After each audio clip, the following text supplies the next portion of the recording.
फंसा है जो स्टैंडर्ड्स फॉलो करवा रहे हैं लोगों से। कैफेज है, रेस्टोरेंट्स है, होटल्स है, अब उनकी आंख खुलेगी धीरे धीरे about the standards. Standards follow करने चाहिए। Few kids have lost their lives. क्या वो जो चीज़ जो बेच रहे हैं क्या वो खुद भी खा सकते हैं वो चीज़? जो रेस्टोरेंट्स है जिनका साइज छोटा है या फिर जिनको हम ढाबे कहते हैं, जिनको हम कियोस्क कहते हैं, रेगुलेट तो हर जगह करनी ही पड़ेगी स्वप्निल, चाहे वो ढाबा हो, चाहे वो रेस्टोरेंट हो, चाहे वो 5 स्टार हो। नमस्कार, मेरा नाम है शेफ स्वप्निल शर्मा। स्वागत है आपका होरेका टॉक्स के सेकंड एपिसोड में, जहां हम आज बात करने वाले हैं फूड हाइजीन एंड स्टैंडर्ड्स के बारे में। आज हमारे साथ हैं chef Deepak Shekhar, who has a big bang 11 years of experience in hospitality industry, and he's currently working with the Rangayat Institute of Management, and we are happy to welcome him on our podcast today. Thank you so much Swapnil, thank you for having me here. So chef, आजकल हम देख रहे हैं market में कि फसाए जो standards follow करवा रहे हैं लोगों से, एंड हम देख रहे हैं कि बहुत सी जगहों पे छापे पड़े हैं, काफ़ी बड़े बड़े ब्रांड सामने आए हैं, एंड हम देख रहे हैं कि जो हम स्टैंडर्ड्स हमेशा से चाहते थे हमारी इंडस्ट्री से, वो बड़ी बड़ी ब्रांड भी फॉलो नहीं कर रही हैं। तो उस पर आप क्या लाइट डालना चाहेंगे? स्वप्निल, इसके अंदर सबसे बेस्ट पार्ट जो है, जो गवर्नमेंट ने अब जो शुरू किया है, शायद तक बहुत सारे जितने भी रिनाउंड कैफ़ेज़ है, रेस्टोरेंट्स है, होटल्स है, अब उनकी आँख खुलेगी धीरे धीरे about the standards which we were talking about from way last. बहुत टाइम से जो हम लोग समझाने की कोशिश कर रहे थे, अब शायद तक गवर्नमेंट के स्ट्रिक्ट एक्शंस इस चीज़ को अब इम्प्लीमेंटेशन पे लेके आ रही है। सबसे पहले स्टैंडर्ड्स और फसाई के जो रूल्स एंड रेगुलेशंस हैं, उसको अगर अपन समझेंगे तो it will all talk about food safety and hygiene, जो सबसे बड़ा एक इशू होता है अपनी इंडस्ट्री के अंदर। As you also know that कि अपनी इंडस्ट्री के अंदर फूड एंड सेफ्टी कितनी ज़्यादा ज़रूरत है। अपन ने बहुत सारे न्यूज़ आजकल देखे हैं, due to just few adulteration की वजह से few kids have lost their lives, and बहुत सारे हेल्थ इश्यूज आज की डेट में बहुत सारे हेल्थ इश्यूज हो रहे हैं। दैट्स बिकॉज आजकल लोग बहुत ज़्यादा बाहर निकल के फूड और इसके एक्सप्लोर करने की बहुत कोशिश करते हैं, लेकिन क्या वो जहाँ पे भी जा रहे हैं, क्या वहाँ पे वो स्टैंडर्ड्स, फसाई के स्टैंडर्ड्स, रेगुलेशंस, हाइजीन फॉलो होते हैं कि नहीं होते हैं? क्या इसके लिए कोई रेगुलेटरी बॉडी जो फसाई अपने आप में है, क्या एक्चुअली वर्क कर रही है कि नहीं कर रही है? और क्या वो स्टैंडर्ड सेट रूल्स उस पर्टिकुलर ऑर्गेनाइजेशन के अंदर कितना ज़्यादा फॉलो होता है? यही मेन रीज़न है कि अपन जो ये एक स्टेप अपन ने लिया है to get into the standards and specially safety, food safety and hygiene के लिए, वो कितना यूज़फुल है, उसके कितने ट्रैक पॉइंट्स हैं जिसके अंदर अपन वर्क कर सकते हैं, और अब ओनर्स को समझाना कितना ईजी हो गया है जस्ट बिकॉज ऑफ दिस जो छापेमारी पड़ रही है उस वजह से।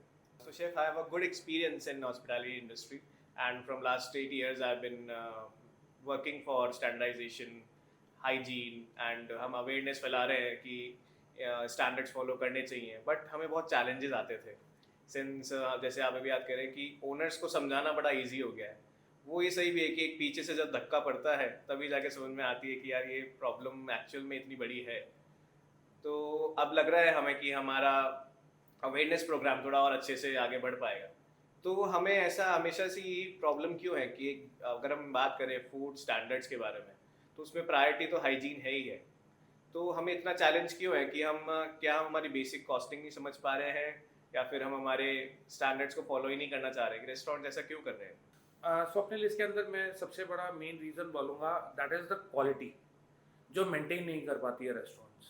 सबसे बड़ा इशू है द कॉस्ट जो क्वालिटी का पड़ता है, वो उस चीज़ को स्टैंडर्डाइजेशन पे नहीं लेके आ पाते। सबसे बड़ा मेन रीज़न है कि जिस क्वालिटी के अंदर आप काम करोगे तो वो कॉस्ट बढ़ेगी आपकी, बट आप उसको एक हफाजत की तरह लेके आप कोशिश करते हो कि वो क्वालिटी नीचे रख के आप अपना प्रॉफिट मार्जिन ऊपर रख लो, या फिर कोई बात नहीं चलता है।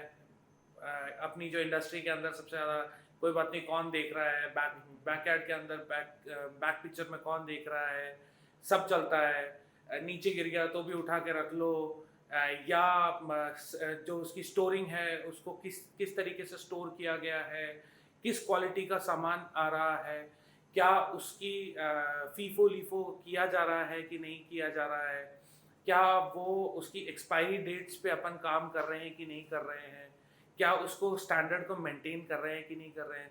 जो क्वालिटी अपन ने डे वन से देनी शुरू करी थी, वो धीरे धीरे आप देखोगे कि कई सारे रेस्टोरेंट्स और ऐसे होते हैं कि धीरे धीरे जैसे जैसे उनको प्रॉफिट दिखता है वो प्रॉफिट मार्जिन बढ़ा लेते हैं, बट अपनी क्वालिटी और स्टैंडर्ड्स को नीचे गिराने की वो उस पे रहता है, क्योंकि आप जहाँ पे क्वालिटी दोगे वहाँ कॉस्ट हमेशा इंक्रीज होगी होगी। बिल्कुल सही कहा शेफ आपने। सो ये हम देख रहे हैं कि अभी हम, अगर आपने जितना भी पॉइंटर्स एंड पैरामीटर्स बताए जिसको हमें फॉलो करने चाहिए, तो मुझे नहीं लगता कोई अदर इंडस्ट्री से आके एंड इस इंडस्ट्री में जब वो बिजनेस स्टार्ट करते हैं तो वो इन चीज़ों की नॉलेज लेके आते हैं। लेकिन ये मैंडेट तो है ही कि हमें ये नॉलेज कैरी करनी चाहिए। एंड जो हम फॉलो कर रहे हैं अभी, दैट इज़ जस्ट बिकॉज कि गवर्नमेंट ने हमें प्रेशर डाला है। जब छापा पड़ रहा है, जब फाइन्स पड़ रहे हैं, तब जाके फॉलो हो रही है चीज़ें। बट हम तो ये चाहेंगे हमेशा ही रहे ये चीज़ें फॉलो करते रहें। तो क्या गवर्नमेंट इसमें किस तरीके की चीज़ों में अवेयरनेस ला सकती है, या फिर प्राइवेट ऑर्गेनाइजेशंस जो इस चीज़ को लेके काम कर रहे हैं वो किस तरीके से इसको आगे पुशअप करें कि ये स्टैंडर्ड्स मैंडेटरी हो जाए हमारे रेस्टोरेंट लाइन के लिए? इसके अंदर स्वप्नल, मैं सबसे पहले यही कहूँगा कि जो ओनर्स हैं उनको अपने आप में पहले समझना पड़ेगा कि क्या वो जो चीज़ जो बेच रहे हैं क्या वो खुद भी खा सकते हैं वो चीज़। बिल्कुल। सबसे पहले तो उनको वो समझना पड़ेगा कि जो आप बेच रहे हो, जो क्वालिटी आप बेच रहे हो, यू नो दैट बेटर कि आप क्या क्वालिटी बेच रहे हो, किस तरीके का सामान आप पहुंचा रहे हो अपने रेस्टोरेंट में, और रॉ मटेरियल से वो जो आगे खाना बन रहा है क्या एक्चुअली, सबसे पहले आप खुद समझिए कि आप वो खुद खा सकते हैं कि नहीं खा सकते। ठीक है, जिस दिन आप ये समझ लोगे कि आप खुद खा सकते हो उसको, या मेरे लिए वो सेफ्टी और हाइजीन के पैरामीटर के अकॉर्डिंग वो है, वर्केबल है, तो उस दिन सबको समझ में आ जाएगा कि हाँ ये स्टैंडर्ड्स फॉलो करने ज़रूरी है, not only for me my self, but हाँ सबके लिए ही वो होना ज़रूरी है। चाहे आप 10 रुपए का समोसा ही खा रहे हो, चाहे एक रेस्टोरेंट में जाके आप 800 से 900 रुपए पर प्लेट जो डिश होती है आप उसको ऑर्डर करके खा रहे हो, तो standard should be the same. जो अगर आप यूज्ड ऑयल नहीं यूज़ करना है, एक नॉर्मल से आप ठेले पे जाके भी अगर देखते हो, अगर नहीं करना है वहाँ पे भी बोलते हो अगर, और वहाँ सोचते हो कि वहाँ नहीं खाना है, तो it's same for your restaurant as well, कि वहाँ पे भी आपको यूज्ड ऑयल नहीं करना है यूज़, चाहे भले बैक ऑफिस में बैक एंड में वो चल रहा है, कोई नहीं देख रहा है, बट आपको देखना पड़ेगा कि नहीं, जो मैं अपने गेस्ट को, जो अपने रेस्टोरेंट में जो आ रहे हैं लोग, they are also paying for the same thing, तो उनके लिए भी वो नहीं होना चाहिए। तो सबसे पहले ओनर्स को अपने आप में ये समझना पड़ेगा कि जो मैं बेच रहा हूँ क्या वो एक्चुअली मेरे खाने लायक भी है कि नहीं है। बिल्कुल सही कहा शेफ आपने। तो इसमें अगर हम अगर चाहें कि एक रेगुलेटरी बॉडी बने जो कि इन चीज़ों को ऑन अ रेगुलर बेसिस, जो हम देखते हैं हमारे जब हम होटल्स में काम करते थे तो एक रेगुलर ऑडिट्स हुआ करती थी कंपनीज के थ्रू, एंड मिस्ट्री ऑडिट्स भी हुआ करती थी, तो क्या इन चीज़ों को प्रमोट करके ये स्टैंडर्ड्स फॉलो कराए जा सकते हैं, और या ये अपने आप में इनके लिए एक नया खर्चा है? नहीं नहीं, स्वप्निल, मैं ये कहूँगा ये अपने आप में ये स्टैंडर्ड होना बहुत ज़रूरी है। ठीक है, फसाए अपने आप में एक रेगुलेटरी बॉडी है, बट क्या फसाए हर जगह और हर पॉइंटर पे वो काम कर पाती है? नहीं कर पाती। साल 2 साल हो जाते हैं, जब कोई केसेस बढ़ने लगते हैं तब जाके फसाए की भी आँख खुलती है और फसाए फिर ऐसे छापे मारने लगते हैं। उन छापों के डर से, ठीक है, बहुत सारे रेस्टोरेंट्स हैं जो अपने आप में चीज़ें स्ट्रीमलाइन करना शुरू कर देते हैं, बट उसके बाद क्या? बिल्कुल। उसके बाद क्या कि जब एक बार ठंडा पानी हो जाता है, महीने 2 महीने ये छापेमारी चलती है, उसके बाद बंद, उसके बाद वही चीज़ें वापस रिपीटेटिव होती है। बट अगर आप एक स्टैंडर्ड या एक ऐसी चीज़ें फॉलो करवाने के लिए एक रेगुलेटरी बॉडी अपने आप में अगर आप करना शुरू करोगे, देखिए बिजनेसमैन जो होता है, जो ओनर होता है, वो हर जगह हर टाइम पे नहीं पहुंच सकता। उसके लिए उसको एक रेगुलेटरी बॉडी पीछे ऑनगोइंग वर्क करनी ज़रूरी है, ताकि उसको भी पता चले कि मेरे पीछे से अगर उस रेस्टोरेंट में नहीं हूँ, क्या वो स्टैंडर्ड्स फिर भी फॉलो हो रहे हैं कि नहीं हो रहे हैं। तो वो आप कैसे पता करोगे? यही मिस्ट्री ऑडिट से, ये मल्टीपल ऑडिट से, ये जब होनी शुरू होंगी तो अपने आप में स्टैंडर्ड जो है वो फिक्स होना शुरू हो जाएगी। आज की डेट में बहुत सारी ऐसी कंपनी हैं जो मिस्ट्री ऑडिट्स और वो करवाती है, बट वो इसलिए करवाती है ताकि उनको अपने जो रेस्टोरेंट्स हैं या जो फूड डिलीवरीज वो दे रहे हैं उसको वो स्टैंडर्डाइज, वो प्रॉपर तरीके से हो रही है कि नहीं हो रही है, ये पता करने के लिए। बिल्कुल।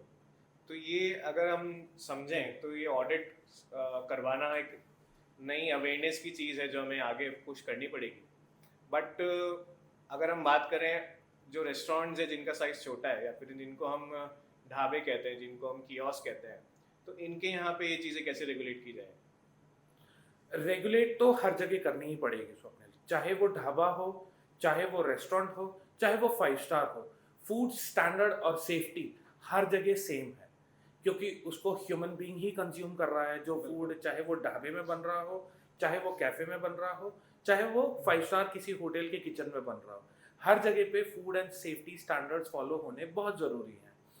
आज की डेट में ठीक है, वो उतना कॉस्टली नहीं अफोर्ड कर सकता जो एक ढाबा चला रहा है, but being into this industry we can work on this, and हम ऐसी कुछ एक स्टैंडर्ड्स, ऐसे कुछ एक चीज़ें लेके आ सकते हैं, या इन चीज़ों पे वर्कआउट करके अपन कुछ एक चीज़ें लेके आ सकते हैं जिसके अंदर ये जो छोटे लेवल के जो लेट्स टॉक अबाउट ढाबा या कोई कैफे या रेस्टोरेंट है, उसको अपन फोकस करके उनके लिए कुछ ऐसा स्टैंडर्ड्स लेके आ सके, सो दैट उनके लिए भी वो अफोर्डेबल रहे, और प्लस ये फूड एंड सेफ्टी का जो इशू है वो अराइज ना हो।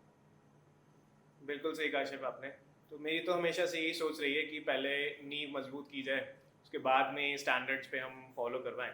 तो इसमें अगर मेरी तरफ से या सॉल्यूशन अगर मैं निकाल पाऊँ, तो मेरा फर्स्ट थॉट जाएगा कि हम नींव मजबूत करें, जहाँ के नींव मतलब एक ब्रांड जब अपनी संविधान लिखती है तभी उसके अंदर वो चीज़ें अपन मैंडेट करवा दें। सेकेंडली, जो स्टाफ हम लेके आ रहे हैं उनका एक बेसिक स्किल सेट हम, या तो हम ट्रेन स्टाफ लेके आए या फिर हम ऑन ग्राउंड ही उनको ट्रेन करें उन स्टैंडर्ड्स पे, कि तभी जाके वो चीज़ें फॉलो हो पाएंगी। एंड हम उनको अगर जब बताएंगे कि यार इन चीज़ों की वैल्यू क्या है, आप साफ सफाई से काम करेंगे, आप कैप्स पहन के काम करेंगे, आपके हाथों में ग्लव्स होने चाहिए, आप स्वेट को कैसे दूर रखेंगे अपनी बॉडी से जिससे कि आपके खाने में वो चीज़ नहीं जाए। मोस्टली हमने यही देखी है जब हम छोटी ऑर्गेनाइजेशन या फिर स्मॉल साइज ऑफ रेस्टोरेंट या कियोस्क में जाते हैं, तो हमें यही प्रॉब्लम ज़्यादा देखने को मिलती है कि हाइजीन फ्रंट में से ही हमें देखने को नहीं मिल रही है। तो हम बैकग्राउंड में जाएं तो उसका कोई सेंस भी बनता नहीं है, सीधी सी यही बात है। तो नींव पे हम काम करें तो मुझे लगता है इस पे ज़्यादा फोकस किया जा सकता है। तो अगर मैं रियल लाइफ एग्जांपल लूँ, मैं ज़्यादा छोटे रेस्टोरेंट की बात तो नहीं करूँगा क्योंकि वहाँ पे तो हमें दिखता ही है कि सामने से ही हो रहा है। मैं एक मिड स्केल रेस्टोरेंट की बात करता हूँ, and very renowned place in C scheme Jaipur.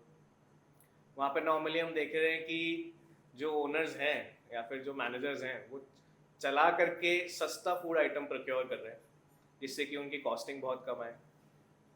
जब रश आज ख़त्म हो जाते हैं एक मार्केट में, कि जब फ्रेश फूड ख़त्म हो जाता है तब जाके वो चीज़ें प्रोक्योर करने जाते हैं एंड उन चीज़ों को फिर यूज़ करके अपने किचन्स में लेके आते हैं, एंड दे थिंक लाइक कि हमारी कॉस्ट बहुत कम आ रही है।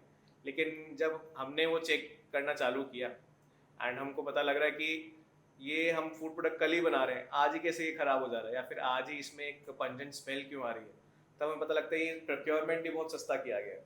तो एक स्टैंडर्ड इंग्रेडिएंट की होना भी बहुत ज़रूरी है, क्योंकि हम हाइजीन की बात कर रहे हैं। सेल्फ हाइजीन तो आदमी क्रिएट कर लेगा, इंफ्रास्ट्रक्चर हाइजीन भी क्रिएट कर लेगा, लेकिन प्रोक्योरमेंट हाइजीन स्टैंडर्ड भी हमें चाहिए। सामान अगर हम अच्छा खरीदेंगे तभी जाके हमारी चीज़ें अच्छी बनेंगी। हम जो हम बात देख रहे हैं अभी करंटली छापे पड़ रहे हैं वो सबकी नज़रों में है, लेकिन फूड इंग्रेडिएंट जो हम बना रहे हैं, लेट्स से मसालों की बात करें, एवरेस्ट मसाले अभी बैन हुए हैं रिसेंटली, एंड सिंगापुर और मोस्टली एशियन कंट्रीज इस पे अभी काम कर रही है, एंड बहुत जल्दी ये बैन होने वाला है। इसमें बहुत से ऐसे केमिकल्स पाए गए हैं जो आपके कैंसर को बढ़ावा देते हैं। तो ये बहुत ही दर्दनाक चीज़ है जो कि हम सुनने को मिलती है। तो अगर हम शुरू से ही एक नींव पे, मजबूत नींव पे काम करें तो आई थिंक ये चीज़ का सोल्यूशन बहुत अच्छे से निकल के आएगा। अगेन इसके अंदर अपन आते हैं तो स्वप्निल उसी चीज़ पे बात करेंगे जो मैंने आपको पहले भी कहा कि सबसे पहले जो ओनर्स हैं उनका एजुकेट होना बहुत ज़रूरी है इस चीज़ के अंदर, कि फूड सेफ्टी और हाइजीन कितना ज़्यादा इम्पोर्टेंट है। वो अगर एक बार ब्रांड ओनर्स अगर ये चीज़ समझ जाएंगे तो अपने आप में मुझे लगता है कि ये चीज़ें सॉल्व आउट होना बहुत ईजी है। क्योंकि अगर एक बार ब्रांड ओनर्स को ये समझ में आ गया कि हाँ फूड सेफ्टी एंड जो है हाइजीन है वो बहुत इंपॉर्टेंट है, जैसे मैंने वही कहा कि अगर वो उनके लिए कंज्यूमेबल है, अगर एंड इफ दे थिंक कि हाँ जो भी मेरे रेस्टोरेंट में जो खाना बन रहा है XYZ स्पेशली ऑर्डर देके मेरे को नहीं बनाना पड़ रहा, और रैंडमली किसी की भी अगर मैं प्लेट से अगर जाके खा रहा हूँ, that food is hygienic for me. तो अगर जिस दिन वो होना लग जाए, ब्रांड ओनर्स को ये समझ में आने लग जाए कि हाँ, जो भी मेरे किचन के अंदर बन रहा है that is according to the standard, that is according to the food safety and hygiene, तो उस दिन शायद तक वो ब्रांड अपने आप में ग्रो करने लग जाएगा। शेफ, मैंने कई बार ये चीज़ें भी देखी हैं, जैसे आप बात करें कि ओनर उस स्टैंडर्ड पे है कि मैं वो खाना खा पाऊँ लेकिन जैसे मैं अभी जो एग्जांपल ले रहा था, उसमें मैंने ये देखा है कि वो लेके आते हैं ऐसा सामान, बनवाते हैं, बट जब हम बात करते हैं कि जैसे कि एक बार मुझे पकड़ में कैसे आया, मैं फूड ट्रायल करवा रहा था अंदर, मैंने वो उसी सॉस, टमाटर के सॉस से मैंने उसको पास्ता बना के बाहर प्रेजेंट किया, एंड दे वर लाइक ये हम नहीं खा सकते। मैंने क्यों? तो दे वर लाइक कि नहीं नहीं, ये अभी मन नहीं है हमारे खाने का, ये मतलब XYZ बहाने निकलने लग गए। फिर बाद में पता लगता है कि यार ये चीज़ एक स्टैंडर्ड की है ही नहीं, and being a normal person, जो अब आपको नॉलेज है उस चीज़ की, तो आप नहीं कंज्यूम करेंगे, बट दे वांट कि उनका कंज्यूमर वो कंज्यूम करे, उससे वो पैसा भी कमाए एंड उससे वो प्रॉफिट्स निकाले। तो हमने तो हमेशा से यही सीखा, खाना खिलाना धर्म का काम है, और धर्म से पहले कर्म आता है। तो इन सब में अपना फेलियर आ रहा है, तो हम खाने की इंडस्ट्री में आने के लिए वायबल ही नहीं है। सो अगेन मैंने वही कहा कि जो इस इंडस्ट्री के अंदर, फूड इंडस्ट्री के अंदर जो ओनर्स हैं, उनका एजुकेट होना बहुत ज़रूरी है। बिल्कुल। उनको स्टैंडर्ड्स के बारे में पता होना चाहिए, कौन सा खाना किस तरीके से स्टोर किया जाता है, किस स्टैंडर्ड पे उसको स्टोर कर सकते हो आप, और कितने दिनों तक उसको स्टोर कर सकते हो, वो सबसे पहले बहुत ज़रूरी है ओनर्स को समझना। दूसरा फिर आ जाते हैं हम लोग जो बैक एरियाज में काम करते हैं, उन लोगों का एजुकेट होना। अब सबसे बड़ी प्रॉब्लम आती है 5 स्टार के अंदर, ऑलरेडी एजुकेटेड पीपल आते हैं। Let's talk about any of the 5 star, branded names ले लेते हैं वहाँ पे।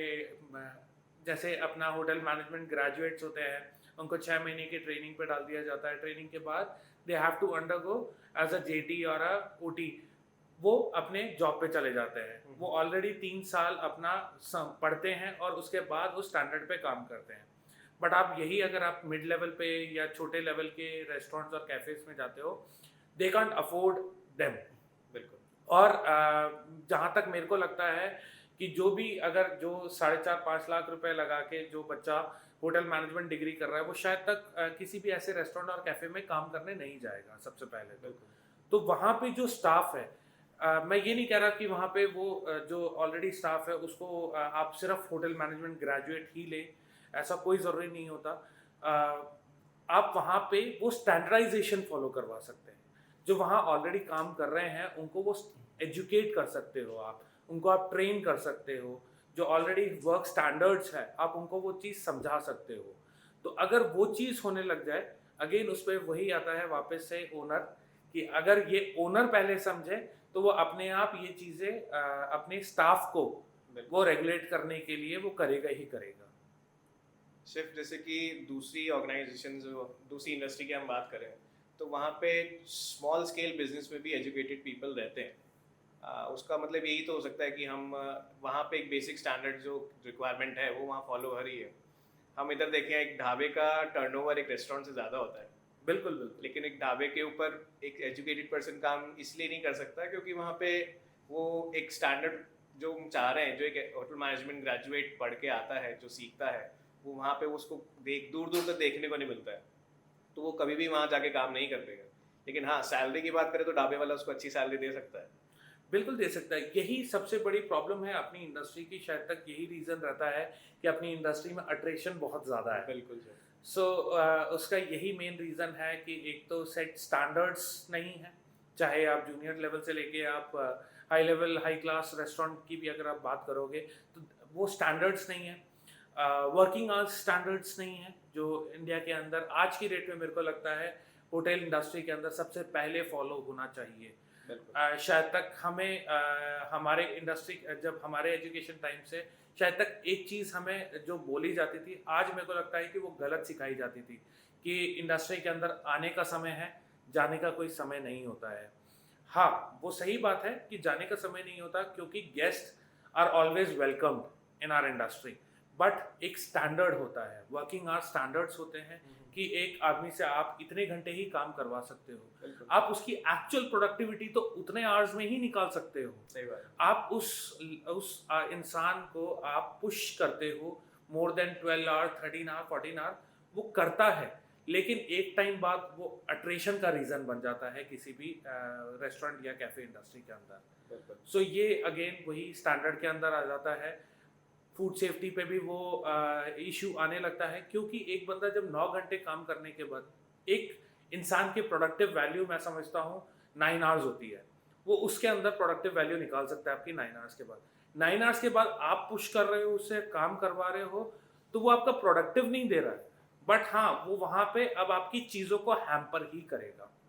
बिल्कुल आप उससे काम तो करवा रहे हो, लेकिन किस स्टैंडर्ड और किस रेगुलेटरी के अंदर या किस हाइजीन के अंदर आप करवा रहे हो, वो फिर एक बहुत बड़ा क्वेश्चन है अपने आप में।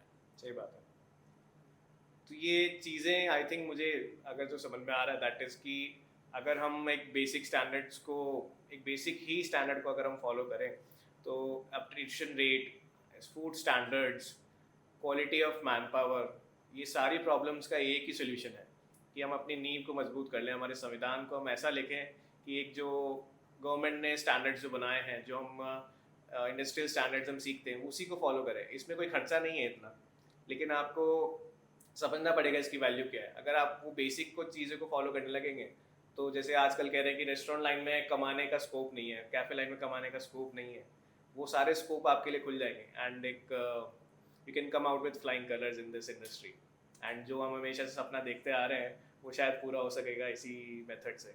Right, definitely. So thank you so much chef, आज आपकी नॉलेज से आज बहुत उजागर हुए हैं हम लोग, एंड हो सकता है आने वाले जो एस्पिरेंट्स हैं इंडस्ट्री के अंदर, वो इन चीज़ों को सुने एंड फॉलो करें, एंड करंटली जो ओनर्स हैं इंडस्ट्री के अंदर उन चीज़ों को समझें, इनकी वैल्यू करें, तब जाके ये हमारी इंडस्ट्री काफ़ी आगे बढ़ सकती है। एंड काफ़ी सॉल्यूशंस का एक ही समाधान है कि हम बेसिक्स पे अपना काम करेंगे। बिल्कुल, always. Thank you. Thank you so much sir. So for more information, please log into the techchefIndia.com and ऐसी ही और conversation सुनने के लिए please subscribe. Thank you.